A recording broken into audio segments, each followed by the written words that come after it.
Ayan mga ka-e-bike, at eto yung controller na ipapalit natin dyan sa maliit na controller niya.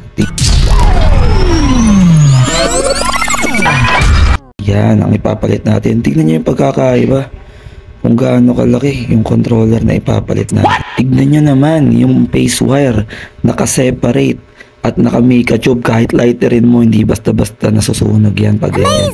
Ito naman, so bali magko-convert tayo, no? So usually ang mga 350 watts nakaganyan. So lahat yan i-convert natin into fisheye connector. So mga maghihinang tayo dyan at marami tayong gagawing conversion para makabit natin yan. Ang tanong, masusunog ba yan kapag kinabit natin yung ganyang kalaki? Syempre hindi, kasi alam natin yung kapasidad ng isang e-bike bago natin ilagay yung para sa kanya. So ito yung mga wire niya, no? So bago natin ikabit, pinapamiliarization muna namin yan. At kumbaga tinitignan na namin lahat bago ikabit para maya-maya tuloy-tuloy na. So binabasa muna namin lahat kahit na pamilyar na kami at kabisado na namin, syempre for double checking na din. At pwede na tayo magsimula ng conversion ng controller. At kailangan natin dito ng mga fisheye connector kung tawagin, o terminal na yung mga socket, kasi iba-iba yung dulo ng phase wire nitong bago nating ikakabit. Tapos ayan, iba lahat yung mga wiring nila.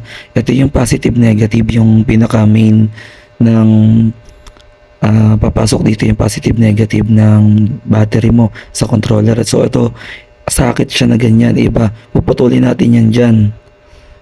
Okay, tapos gagamit tayo ng fisheye connector nga na tinatawag yan. Puputulin natin yan, hihinangin natin, kakabit natin yan. Hindi niya siya yung disuksok. Ang mangyari sa kanya yung ditornilyo na, no, yung harness na yung mag-a-adjust, hindi na yung controller natin yan. Diyan natin nilalagay. Tapos maglalagay din tayo ng tinatawag na black terminal para sa mga socket. Magbabago kasi lahat ng socket dyan eh. Ganun yung mangyayari dyan. So mamaya makikita nyo kung ano yung magiging final nito kapag natapos ko na. Yan. So lahat yan ikakat natin yan kasi iba yung socket niya. Dapat maging fisheye connector yan. Tapos ihinangin para mas matibay.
At ganito yung itsura kapag natapos na.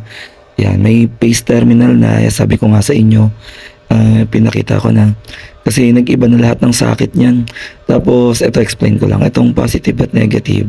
Pumunta yan dito sa may battery mismo. Ayan yung magsusupply sa controller. At ito naman, main yan, susupplyan yung susian. Yan, doon galing yan. Tapos, yung isa naman, ito, bumaba. Pag sinusi mo dyan, bababa yan para mag-on yung controller. Yan, ayun o, lock wire. Yan, bababa yan. Pagbaba dyan, mag-on na yung controller. Tapos, ito pa, hanapin pa natin yung ibang wiring niya. Kailangan. Ito naman sa throttle to.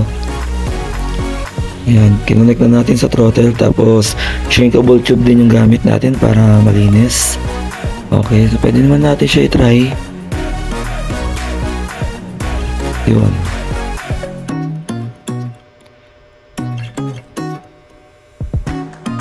So, tinry ko lang muna, no? Yun lang muna kasi yung kinabit ko. Yun na importante. Dito sa phase wire, tapos sa throttle, tapos yung the rest, ikakabit ko na lang. Basta pina-under ko na muna siya. Masigurado ko lang na umandar. So, ako na ikakabit yung ibang connection niya. So, ako na i-continuous. Yun na importante, yung phase wire, yung positive and negative na galing dun sa battery. Then, yung throttle.